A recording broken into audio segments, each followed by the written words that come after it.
medyo malayo. Baka magiging tama na ito.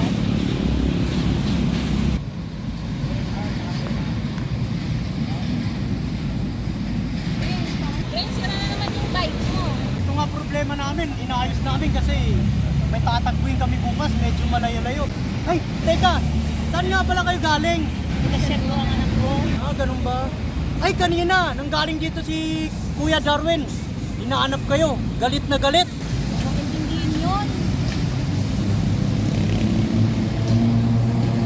Maraming salamat tol ha, tinulungan mo ako. Salamat talaga tol, sige tol. Wala yun, basta ikaw. Ah, sige sige.